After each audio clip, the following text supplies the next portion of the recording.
টুগলু দেখলো সেই লোকটি উঠে তার আলনার সামনে গেল, গিয়ে তার জামাটা খুলে আলনায় টাঙিয়ে রাখল। তারপর আবার কি হলো, আলনার সামনে গিয়ে তার মাথাটা টুপি খোলার মতো পুরো মাথাটাকে খুলে আলনার মধ্যে, আলনার যে হুক আছে ওখানে ঝুলিয়ে রাখল। সেই দেখে টুগলুর গায়ের রক্ত হিম হয়ে গেল। তখন ঠিক সেই সময় টুগলুকে বলল সেই কাটা মুন্ডুটা, কী হলো খোকা, তুমি ভয় পেলে নাকি? হি হি হি। আপনারা আজ আমার কাছে শুনবেন মঞ্জুলিকা গঙ্গোপাধ্যায় লেখা ভৌতিক গল্প কবনদের কবলে। আচ্ছা, শুরু করলাম। টুগলুর বহুদিন ধরে জঙ্গল দেখার শখ, কিন্তু তার আর জঙ্গল দেখা হয় না। তার খুব ইচ্ছা যে জঙ্গল দেখবে, দেখা হয় না। কিন্তু একদিন অপ্রত্যাশিতভাবে একদিন তার জঙ্গল দেখার খবর পেয়ে গেল, সে দেখবে। তার কি হলো, তার মেসোমশাই নাকি কন্ট্রাক্টারি কাজ করে। তার সেই মেসোমশাই নেপাল ও বিহার সীমান্তে নাকি তার একটা কাজ করেছে। সেখানে নদীর উপর একটা ব্রিজ তৈরি হবে। সেই মেসোমশাই তাকে একটা চিঠি দিল। চিঠিতে বলল, তোমার তো বহুদিন ধরে জঙ্গল দেখার শখ, তা তুমি এক কাজ করো, তুমি চলে এসো এখানে। ঘন জঙ্গলে ভরা এই নেপাল সীমান্তে, এইখানে প্রচুর তুমিও জন্তুও দেখতে পাবে, আবার জঙ্গলও দেখতে পাবে, কত রকম গাছও দেখতে পাবে। তা চলে এসো। টুগলুর তো সেই চিঠি পাওয়ার মাত্র সে, তার আর ধৈর্য ধরে না, সে অস্থির। সে আর ঘরে বসে থাকতে তার ইচ্ছা নেই। সামনেই তার শীতের ছুটি, তাই সে চলে এলো। এইবার চলে এসে যখন এবার গিয়ে পৌঁছলো তার মেসোমশাইয়ের সাথে, সে এবার জঙ্গলে একদিন গেল, গিয়ে দেখলো সমস্ত জঙ্গলটা ঘুরলো। বলে সত্যিই তো, সত্যি জঙ্গলটা সত্যি খুব সুন্দর। কত নাম না জানা ফুল গাছ, আবার কত রকমের গাছ, সেই সব দিকে তার মনটা উদাস হয়ে গেল। তারপর সে বলল যে তাদের মধ্যে কথা হয়ে গেল একদিন চাঁদের আলোয় তারা নাকি জঙ্গলে শিকার করতে আসবে। কিন্তু কথা হচ্ছে হঠাৎ নাকি তার মেসোমশাই একটা কাজ করে গেল, সে পাটনায় যেতে হবে 3 দিনের জন্য। মেসোমশাই বললো, ঠিক আছে তুই এই ক্যাম্পের মধ্যে থাক, তুই এই ক্যাম্পে থাক, তারপর এসে আমি তোকে পুরো জঙ্গলটাকে পুরো ঘুরিয়ে দেবো, পুরো ঘুরে ঘুরে দেখতে পাবি। টুগলু বললো ঠিক আছে। মেসে চলে গেল। তারপর টুগলু ক্যাম্পে একাই রইল। তারপর টুগলু করলো কি, রাতে খাওয়া দাওয়ার পর সে বিছানায় না শুয়ে তার একটু শখ হলো। সে চিন্তা করলো, যা আমি একটু না ঘুরে আসি বলে সে ক্যাম্প থেকে বেরিয়ে জঙ্গলের ভেতর প্রবেশ করলো। জঙ্গলে একটু যেতে গিয়ে সে চারদিকে দেখতে লাগলো। সে নাকি শুনেছে যে চাঁদের আলোয় নাকি বাঘ নাকি এই নদীতে জল খেতে আসে। তাই সে নদী বরাবর সে হাঁটতে লাগলো। এবার খানিকটা যাওয়ার পর হঠাৎ সে বাঘের ডাক শুনতে পেল। তখন সে ভয় পেয়ে গেল, এদিক ওদিক দেখতে লাগলো, কিছুই দেখা গেল না। তখন সে একটু চিন্তা করলো, এই কী, বেশু তো নেই, আর আমি তো এখানে চলে এসেছি, যদি কোনো বিপদ আপদ হয় কী হবে, কে বাঁচাবে? আর যদি কোনো বিপদ হয় কেউ জানতেও পারবে না, তখন কি করা যায়? সে বাঘের গর্জন শুনতে হইল। তখন কি করলো, সামনে একটা গাছ ছিল, ঝাঁকড়া গাছ, বহু গাছটা খুব ঝাঁকড়া। সে তত্তর করে গাছের উপর উঠে পড়লো। গাছের উপর উঠে সে চারদিকে দেখতে লাগলো যে কত দূর সে এসেছে, কিন্তু মাঝে মাঝে বাঘের ডাক কিন্তু শুনতে হবে। এইবার শুনতে পেয়ে সে চারদিকে দেখছে, কিছুই দেখা যাচ্ছে না। তারপর সে খেয়াল করলো যে দেখি তো আমি কত দূর এসেছি। তারপর সে খেয়াল করে দেখলো, না, সে তো অনেক দূর চলে এসেছে, ক্যাম্প তো এখানে এখানে দেখাই যাচ্ছে না। তাহলে এত রাতে সে ক্যাম্পে যাবে কী করে? অসম্ভব, ক্যাম্পে তো যাওয়া যাবে না। তাহলে এই আজকে সারা রাত এই গাছেই থাকতে হবে। গাছটাই কিন্তু তার সব থেকে নিরাপদ। এছাড়া সে গাছ থেকে নেমে সে যাবে কী করে? চারদিকে অন্ধকার, ক্যাম্প দেখা যায়, সে রাস্তাঘাটও সে চেনে না। তারপর সে তো আর কিছু গাছ থেকে নামবে না, সে গাছের মধ্যেই বসে রইল। এইরকম সাত পাঁচ ভাবতে ভাবতে টুগলু হঠাৎ দেখলো নিচের দিকে কে যেন টর্চের আলো ফেলতে ফেলতে এগিয়ে আসছে। তখন টুগলুর মনে একটু আশার আলো জাগলো যে নিশ্চয়ই তার ক্যাম্প থেকে তাকে কেউ খুঁজতে পেরেছে। সে আরও একটু নিশ্চিত হলো।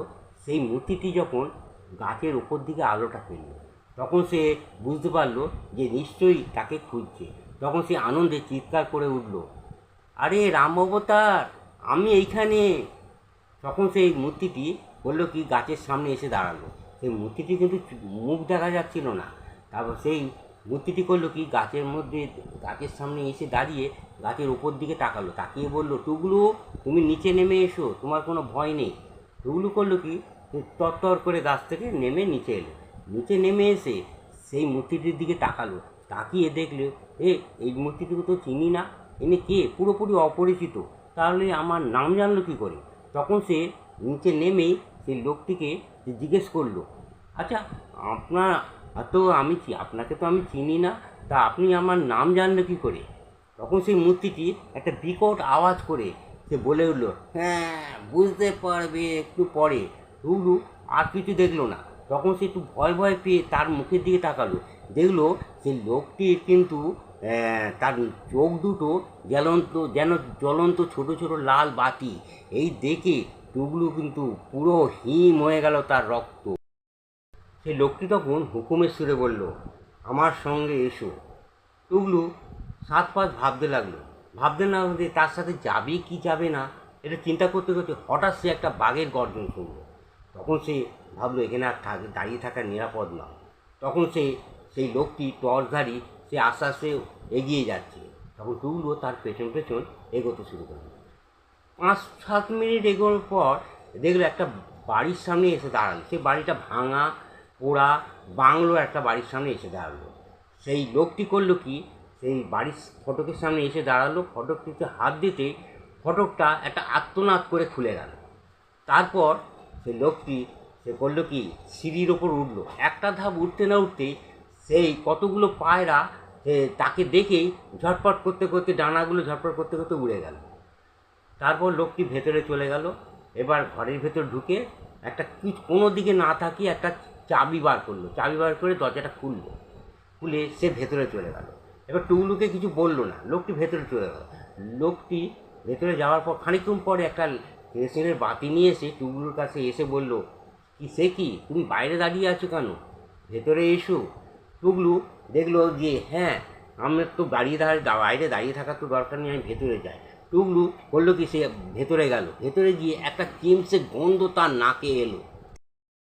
টুকলু কী বা করবে সে ভেবে পেল না। যাই হোক, ঘরে ঢুকে দেখে একটা ল্যাম্প জ্বলছে, কেরোসিন তেলের ল্যাম্প জ্বলছে। তা আবার কি দেখছে, একটা সিঙ্গেল বেড, খাটটা একটা ছোট খাট, একটা বসার জন্য কাঠের চেয়ার, আর দেয়ালে একটা আনলা লাগানো আছে। সেই আনলার মধ্যে একটা লম্বা হুক আছে, সেই হুকের মধ্যে একটা লম্বা কোট ঝুলছে, আর বাকি একটা হুকে ছাতা ঝুলছে, আর দুটো হুক ফাঁকা পড়ে আছে। লোকটি তখন সে টুকলুকে বলল, তুমি এই খাটের মধ্যে বসো।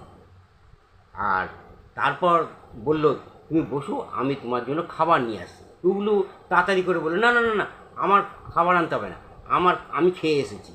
তখন লোকটি আর কোনো পেয়ারাফেরি করলো না। তখন বলল, তাহলে তুমি এই খাটে শুয়ে পড়ো। তখন টুকলু বলল, আচ্ছা আমি তো শোবো, আপনি? লোকটি বলল, আমি শুই না, তবে তুমি যখন বলছো আমি তোমার পাশে শোবো। দাঁড়াও, আমি একটু আমার নিজের জামাটা আমি ছেড়ে আসছি। টুকলু কী করলো, শুয়ে পড়লো। তারপর সেই লোকটু কী হলো কি, আনলার কাছে গেল। আনলার কাছে গিয়ে তার জামাটা খুলে আনলায় টাঙিয়ে দিল। তারপর বললো কি, তার মাথাটা বললো কি সেই টুপি খোলার মতো খুলে আনলার একটা হুকে ঝুলিয়ে দিল। টুকলু তো সেটা দেখে তার গায়ের রক্ত হিম হয়ে গেল, সে খুব ভয় পেয়ে গেল।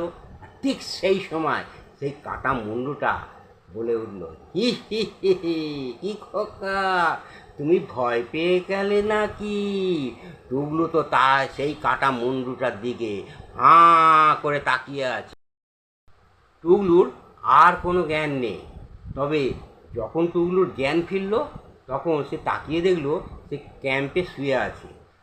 ক্যাম্পে থেকে যখন সে চোখ খুলতেই কয়েকজন তাকে বলল, তুমি ওই কন্দকাটার ডেরায় পৌঁছালে কি করে?